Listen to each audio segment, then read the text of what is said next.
یہ عالم فانی ہے، ایک روز فنا ہوگا، وہ وقت بھی آئے گا جب حشر بپا ہوگا۔ الحمدللہ وکفا وسلام علی عبادہ الذین اصطفیٰ، اشہد ان لا الہ الا اللہ وحدہ لا شریک لہ واشہد ان محمدا عبدہ ورسولہ صلی اللہ علیہ وآلہ وسلم۔ اما بعد، ناظرین کرام، علامات قیامت کے حوالے سے ہمارے پروگرامات کا سلسلہ جاری ہے، اور گزشتہ پروگرام میں آپ نے کچھ علامات قیامت کا تذکرہ سنا، اور آج ہم انشاءاللہ بقیہ علامات قیامت میں سے کچھ کا ذکر کرنے کی کوشش کریں گے۔ ناظرین کرام، گزشتہ پروگرام میں نے آپ کے سامنے بخاری شریف کی ایک حدیث کے حوالے سے نبی اکرم صلی اللہ علیہ وآلہ وسلم کی بیان کردہ قیامت کی نشانیوں میں سے ایک نشانی کا ذکر کیا تھا کہ نبی اکرم صلی اللہ علیہ وآلہ وسلم کی وفات، آپ کا اس دنیا سے تشریف لے جانا، یہ بھی ایک قیامت کی نشانی ہے کہ نبی پاک صلی اللہ علیہ وآلہ وسلم نے خود ارشاد فرمایا۔ حضرت عوف بن مالک رضی اللہ تعالی عنہ راوی ہیں، اور یہ بخاری شریف کی حدیث ہے، اور حدیث نمبر ہے 3176۔ اس میں نبی پاک صلی اللہ علیہ وآلہ وسلم نے غالباً غزوہ تبوک سے واپسی پر جب عوف بن مالک رضی اللہ تعالیٰ عنہ فرماتے ہیں کہ میں نبی پاک صلی اللہ علیہ وآلہ وسلم کے خیمے میں آپ کے پاس حاضر ہوا، تو آپ نے فرمایا تھا کہ اعدد ستم بین یدی الساعہ، کہ عوف قیامت کے آنے سے پہلے 6 باتیں یعنی 6 نشانیاں گن رکھنا، یعنی وہ ضرور پوری ہوں گی۔ اس میں نبی اکرم صلی اللہ علیہ وآلہ وسلم کی وفات کے علاوہ جس نشانی کا دوسرے نمبر پر ذکر کیا گیا، فرمایا ثم فتح بیت المقدس، کہ اس کے بعد ایک نشانی یہ بھی گن رکھنا کہ بیت المقدس فتح ہو جائے گا۔ ناظرین کرام، یہ اس وقت کا فرمان ہے نبی پاک صلی اللہ علیہ وسلم کا جس وقت بیت المقدس سلطنت روما کے عیسائیوں کے قبضے میں تھا، اور بظاہر مسلمانوں کے اس کے اوپر قبضے یا مسلمانوں کی فتح کی کوئی صورت نظر نہیں آ رہی تھی۔ تو نبی اکرم صلی اللہ علیہ وآلہ وسلم کی فرمائی ہوئی یہ بات اور آپ کی ہوئی یہ پیشین گوئی، یہ اس طرح سے سچ ثابت ہوئی کہ نبی اکرم صلی اللہ علیہ وآلہ وسلم کے اس دنیا سے تشریف لے جانے کے بعد حضرت ابوبکر صدیق رضی اللہ تعالیٰ عنہ کے جانشین جب حضرت عمر فاروق رضی اللہ تعالیٰ عنہ بنے، تو ان کے دور میں 16 ہجری میں یا 637 عیسوی میں اللہ تعالیٰ نے حضرت عمر فاروق رضی اللہ تعالیٰ عنہ کے ہاتھ پر مسلمانوں کو فتح بیت المقدس عطا فرمائی، یعنی بیت المقدس فتح ہو گیا۔ لیکن یہ ایک دفعہ فتح نہیں ہوا، اس وقت بھی حضرت عمر فاروق رضی اللہ تعالیٰ عنہ نے وہاں کے عیسائیوں کے ساتھ معاہدہ کیا تھا اور یہودیوں کو وہاں سے نکال دیا تھا، اور بعد ازاں جب صلیبی جنگیں ہوئی ہیں کم و بیش 500 سال بعد، اس وقت سلطان صلاح الدین ایوبی کے ہاتھ پر اللہ تعالیٰ نے مسلمانوں کو ایک دفعہ پھر فتح دی۔ سوال یہ پیدا ہوتا ہے کہ یہ مسلمانوں سے کس وقت بیت المقدس پھر واپس یہودیوں یا عیسائیوں کے قبضے میں چلا گیا؟ یہ وہ موقع تھا کہ جب صلیبی جنگیں شروع ہوئیں، اور صلیبی جنگوں کے نتیجے میں بیت المقدس ایک دفعہ پھر عیسائیوں کے قبضے میں چلا گیا، اور یوں سلطان صلاح الدین ایوبی نے 583 ہجری میں یا 1178 عیسوی میں ایک دفعہ پھر اس کا قبضہ چھڑایا، اور وہ عیسائیوں کے قبضے سے بیت المقدس پھر مسلمانوں کے قبضے میں آ گیا۔ ناظرین کرام، یوں نبی پاک صلی اللہ علیہ وآلہ وسلم کی بیان فرمائی ہوئی یہ قیامت کی نشانی اگرچہ پوری ہو چکی ہے، لیکن آج کل اگر بیت المقدس کی صورتحال کا جائزہ لیں تو اس وقت وہاں پر یہودیوں کا قبضہ ہے، اور یہ یہودیوں کا قبضہ نبی پاک صلی اللہ علیہ وآلہ وسلم کے ایک اور فرمان کے مطابق جو صحیح مسلم کے اندر اور صحیح بخاری کے اندر بھی موجود ہے کہ قیامت کے قریب ایک دفعہ پھر بیت المقدس مسلمانوں کے قبضے میں آئے گا۔ لیکن یہ بات ذہن میں رہنی چاہیے فتح بیت المقدس کے حوالے سے کہ ایک دفعہ پھر قرب قیامت نبی پاک صلی اللہ علیہ وآلہ وسلم نے فرمایا کہ یہودیوں کے قبضے سے بیت المقدس کو چھڑوایا جائے گا، اور اس کی صورتحال یہ ہوگی کہ یہودی کسی درخت کے پیچھے بھی چھپے گا تو وہ درخت مسلمان کو بتا دے گا کہ یا مسلم ادھر دیکھو اے مسلمان، یہ میرے پیچھے جو ہے وہ ھذا الیہودی ورائی فاقتلہ، یہ میرے پیچھے یہودی چھپا ہوا ہے، تم اس کو قتل کر دو۔ یوں اللہ تعالیٰ ایک دفعہ پھر قرب قیامت یہود کے قبضے سے بیت المقدس کو چھڑائے گا اور مسلمانوں کو ایک دفعہ پھر فتح نصیب ہوگی۔ یہ بھی قیامت کی نشانیوں میں سے ایک نشانی۔ اسی طرح ناظرین کرام، قیامت کی نشانیاں جو اسی حدیث کے اندر بیان ہوئیں، جس کا ذکر میں نے کیا، بخاری شریف کی حدیث نمبر 3176، عوف بن مالک رضی اللہ تعالیٰ عنہ کی روایت کردہ، اس میں جو 6 نشانیاں بیان ہوئیں، اس میں اگلی نشانی نبی پاک صلی اللہ علیہ وسلم نے یہ فرمائی کہ ثم موتان۔ موتان ناظرین کرام ایک موت کی کثرت کو ظاہر کرنے کے لیے ایک ایسا لفظ نبی پاک صلی اللہ علیہ وسلم نے فرمایا جس کا مفہوم یہ ہے کہ ایک بہت زیادہ کثرت سے اموات واقع ہوں گی۔ لیکن اموات کس طرح واقع ہوں گی؟ کسی حادثے کے نتیجے میں نہیں ہوں گی، کسی وقتی یعنی کسی آفات ناگہانی کی وجہ سے نہیں ہوں گی، بلکہ فرمایا ایسی ایک بیماری پھوٹ پڑے گی کا قعاس الغنم، بکریوں کی بیماری قواس کی طرح ایک انسانوں کے اندر بھی بیماری پھوٹ پڑے گی، اور اس بیماری سے بہت زیادہ کثرت سے لوگ جو ہیں وہ موت کے منہ میں چلے جائیں گے۔ یہ نبی پاک صلی اللہ علیہ وسلم نے ایک اور نشانی بیان فرمائی جو قرب قیامت پوری ہونی۔ ناظرین کرام، اس کے بارے میں بھی، اس کے تعین کے بارے میں بھی مختلف آراء موجود ہیں، لیکن ایک رائے جو زیادہ صحیح محسوس ہوتی ہے وہ ایک طاعون ہے جو عمر فاروق رضی اللہ تعالیٰ عنہ کے دور میں پھیلا 18 ہجری میں، اور وہ تاریخ کے اندر طاعون امواس کے نام سے مشہور ہے۔ امواس ناظرین کرام فلسطین میں بیت المقدس کے قریب ایک چھوٹی سی بستی ہے، اس بستی کا نام امواس ہے۔ چونکہ یہ جو طاعون کی مرض اور یہ وبا پھیلی تھی، یہ سب سے پہلے اس کا آغاز اس بستی سے ہوا تھا، اس لیے اس کا نام طاعون امواس مشہور ہے۔ ناظرین اکرام، طاعون ایک اتنی متعدی اور انتہائی مہلک بیماری ہے، بہت تیزی سے انسانوں کے اندر پھیلتی ہے۔ انسان کے جسم کے اوپر کوئی ایک پھوڑا یا پھنسی یا کسی طرح کی خارش، سوزش وغیرہ رونما ہوتی ہے، اور دیکھتے ہی دیکھتے انسان کا جو پورا جسم ہے وہ درد اور شدید قسم کی بے چینی میں مبتلا ہو جاتا ہے، اور بالآخر انسان کی موت واقع ہو جاتی ہے۔ اور اس کو بکریوں کی بیماری قعاس کے ساتھ نبی اکرم صلی اللہ علیہ وسلم نے تشبیہ دی، کہ جبکہ قعاس کے بارے میں کہا جاتا ہے کہ وہ بھی ایک ایسی بیماری ہے کہ اچانک تندرست جانور کو کوئی ایسی بیماری اور ایسا عارضہ لاحق ہوتا ہے کہ اس کے ناک میں سے پانی بہنا شروع ہو جاتا ہے، اور تھوڑی ہی دیر میں آنن فانن وہ جانور موت کے منہ میں چلا جاتا ہے۔ تو اسی طرح جب طاعون کے مرض میں مبتلا ہو کر بکثرت انسان فوت ہوئے، اور خاص طور پر اس میں مسلمان، کہتے ہیں کہ 25,000 مسلمان اس کے اندر جو ہے طاعون امواس کے اندر جو شہید ہو گئے تھے، تو نبی پاک صلی اللہ علیہ وسلم کی یہ فرمائی ہوئی بات موتان کا قعاس الغنم، کہ ایسی ایک کثرت کے ساتھ اموات ہوں گی، ایک موت پھیل جائے گی بکثرت، اور ان مسلمانوں میں جو 25,000 مسلمان طاعون امواس کی نظر ہوئے، ان میں بڑے جلیل القدر صحابہ کرام بھی موجود تھے۔ سیدنا معاذ بن جبل رضی اللہ تعالی عنہ، اور حضرت ابو عبیدہ بن الجراح رضی اللہ تعالی عنہ، اسی طرح حضرت شرحبیل بن حسنہ رضی اللہ تعالی عنہ، فضل بن عباس رضی اللہ تعالی عنہ، اور دیگر بہت سے جلیل القدر صحابہ اس طاعون امواس کی نظر ہو گئے۔ گویا یہ نشانی بھی ان نشانیوں میں سے ہے جن کے بارے میں نبی پاک صلی اللہ علیہ وسلم نے پیشین گوئی فرمائی تھی، لیکن یہ تاریخ کے اندر پوری ہو چکی ہیں۔ اسی طرح ناظرین کرام، ایک اگلی نشانی جس کے بارے میں پہلے ہم کسی حد تک اشارہ کر چکے ہیں پچھلے پروگراموں میں، وہ ہے فتنوں کا ظہور۔ اور فتنوں کے ظہور کے حوالے سے اس کا ایک پہلو ہے جو آج کل ہم اس کو پورا ہوتا ہوا دیکھتے ہیں، اور وہ نشانی نبی پاک صلی اللہ علیہ وسلم نے جو فرمایا تھا کہ بادروا بالاعمال فتنا، اس حدیث کا ذکر پہلے ہو گیا کہ یہ بخاری شریف اور مسلم شریف کی حدیث ہے کہ نبی پاک صلی اللہ علیہ وسلم نے فرمایا کہ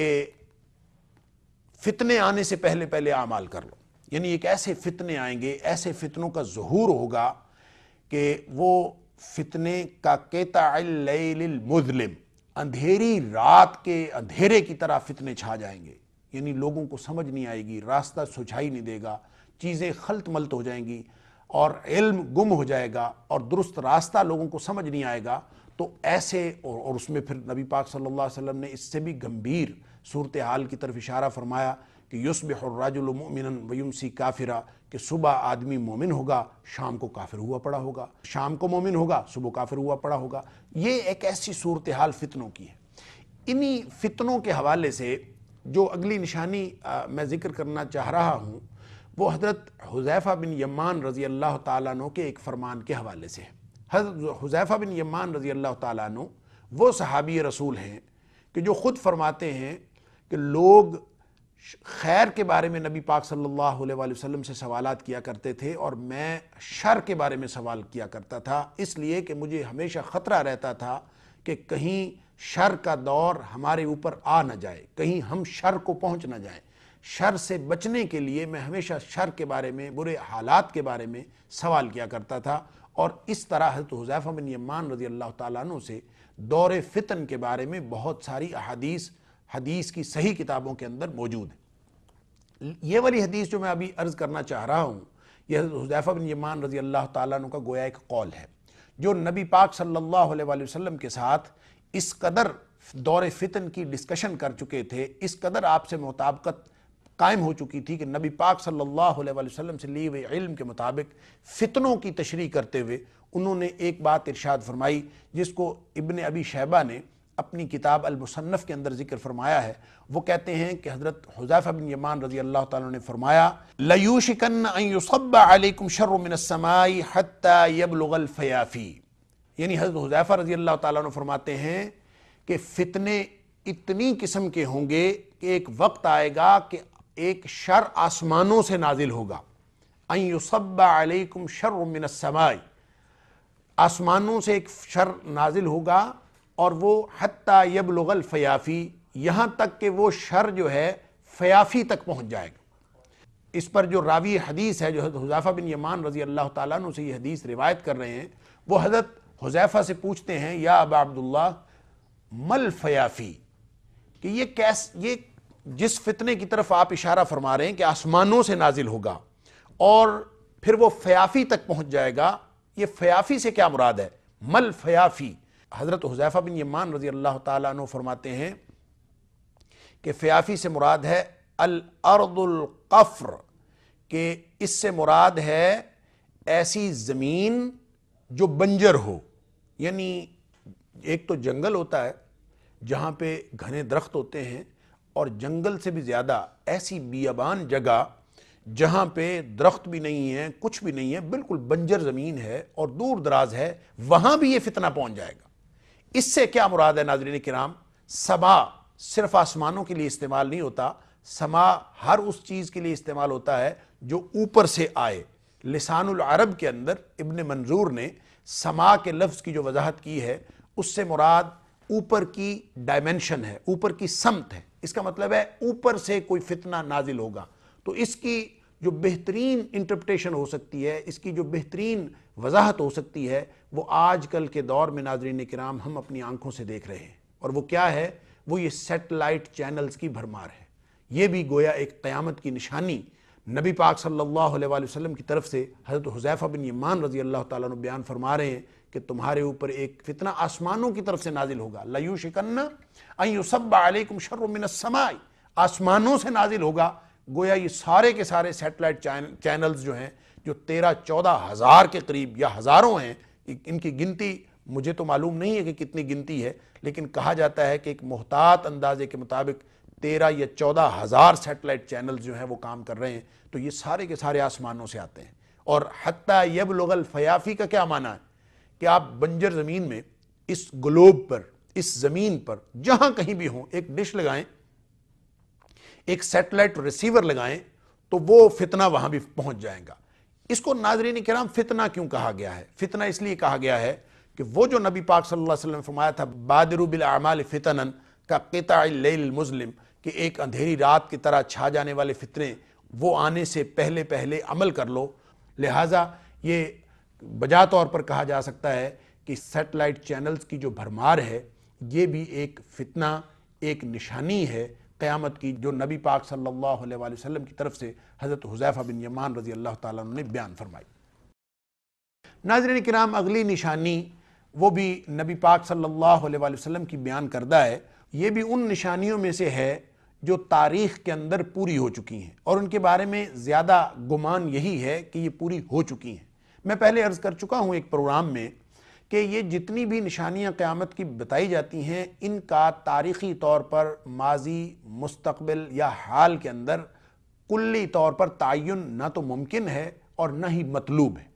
نشانیوں کا صرف مقصد یہ ہوتا ہے کہ ان سے نصیحت حاصل کی جائے، اور قیامت آنے سے پہلے جو قرآن کریم میں اللہ کریم نے سورہ محمد کی آیت نمبر 18 کے اندر اس کا مقصد بیان فرمایا کہ نشانیاں آ چکی ہیں، اور نشانیاں گویا نصیحت کے لیے ہیں۔ فَأَنَّا لَهُمْ إِذَا جَاءَتْهُمْ ذِكْرَاهُمْ، جب قیامت آ گئی تو اس وقت نصیحت پکڑنے کا کوئی فائدہ نہیں ہوگا۔ اب نشانیاں آئی ہیں تو اب نصیحت پکڑ لی جائے، اور قیامت کے آنے سے پہلے موت کی اور قیامت کی تیاری کر لی جائے۔ ناظرین کرام، یہ حدیث صحیح بخاری شریف کے اندر بھی ہے اور صحیح مسلم شریف کے اندر بھی ہے۔ بخاری شریف میں اس کا حدیث نمبر 7121 ہے، اور مسلم شریف میں 2 جگہ یہ بیان ہوئی ہے، حدیث نمبر 157 بھی اور حدیث نمبر 2888 بھی۔ نبی پاک صلی اللہ علیہ وآلہ وسلم نے فرمایا، اس کے راوی حضرت ابو ہریرہ رضی اللہ تعالیٰ عنہ ہیں، فرماتے ہیں کہ نبی پاک صلی اللہ علیہ وسلم نے فرمایا، لا تقوم الساعة حتی تقتتل، کہ اس وقت تک قیامت قائم نہیں ہوگی جب تک کہ آپس میں جنگ نہ کریں، فئتان عظیمتان تکون بینہما مقتلۃ عظیمہ، کہ ایک وقت قیامت اس وقت تک قائم نہیں ہوگی جب تک کہ 2 جماعتیں، بڑی جماعتیں آپس میں جنگ نہ کریں، اور ان کے درمیان ایک بہت بڑی جنگ ہوگی، بہت قتل و غارت گری ہوگی آپس میں۔ اور اصل بات جو فرمائی، وَدَعْوَاهُمَا وَاحِدَةٌ، کہ ان دونوں کا دعویٰ، جس بات پر وہ لڑ رہے ہوں گے وہ دعویٰ ایک ہی ہوگا، یعنی دونوں کا دعویٰ، دونوں کا نقطہ نظر، دونوں کا پوائنٹ آف ویو ایک ہی ہوگا، لیکن وہ آپس میں لڑ رہے ہوں گے۔ ناظرین کرام، اس حدیث کا تعین کرنے کے لیے بیشتر محدثین کا خیال اور مورخین کا خیال اس طرف گیا ہے کہ یہ جنگ صفین کی طرف اشارہ ہے، کیونکہ جنگ صفین حضرت علی رضی اللہ تعالیٰ عنہ کے دور میں جو ہوئی، غالباً 36 ہجری میں، حضرت علی رضی اللہ تعالیٰ عنہ اور حضرت امیر معاویہ رضی اللہ تعالیٰ عنہ کے درمیان، تو دونوں طرف مسلمان تھے، اور دونوں طرف مسلمانوں کے بڑے عظیم گروہ تھے، دونوں کا دعویٰ نبی پاک صلی اللہ علیہ وسلم کو دونوں مانتے تھے، اللہ کو دونوں مانتے تھے، قرآن کو دونوں مانتے تھے، گویا دعواہما واحدہ، دونوں کے نقطہ نظر میں کوئی فرق نہیں تھا، دونوں امن چاہتے تھے، دونوں امت مسلمہ کی خیر خواہی چاہتے تھے، لیکن ان کے درمیان جنگ ہوئی۔ ناظرین کرام، اس جنگ میں کون حق پہ تھا اور کون جو تھا وہ ناحق پہ، اس کا فیصلہ ہم کیا کریں گے یا تاریخ کیا کرے گی، جب نبی اکرم صلی اللہ علیہ وآلہ وسلم نے فرما دیا، اور صحیح حدیث، متفق علیہ حدیث جو میں آپ کے سامنے عرض کر چکا ہوں کہ نبی پاک صلی اللہ علیہ وسلم نے فرمایا، دعواہما واحدہ، کہ حق ناحق کی بات ہی نہیں ہے، دونوں ایک ہی نقطہ نظر پہ ہوں گے۔ اس کا مطلب ہے نقطہ نظر کے اعتبار سے، عقیدے کے اعتبار سے دونوں ایک ہیں، اور ان کے آپس میں جو اختلافات ہوئے ہیں، ان کی وجوہات نظریے کا اختلاف نہیں ہے، نقطہ نظر کا اختلاف نہیں ہے، بلکہ عقیدے کا اختلاف نہیں ہے، بلکہ اس کی وجہ کوئی اور ہے۔ وہ معروضی حالات ہیں، یا وہ فتنہ پرور لوگ ہیں جنہوں نے امت مسلمہ کے اندر فتنہ پیدا کیا۔ ناظرین کرام،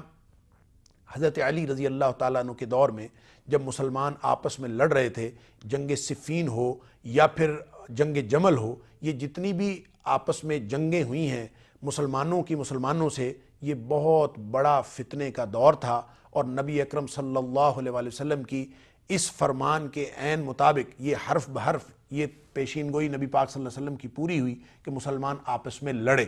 ہو سکتا ہے کہ بعد ازاں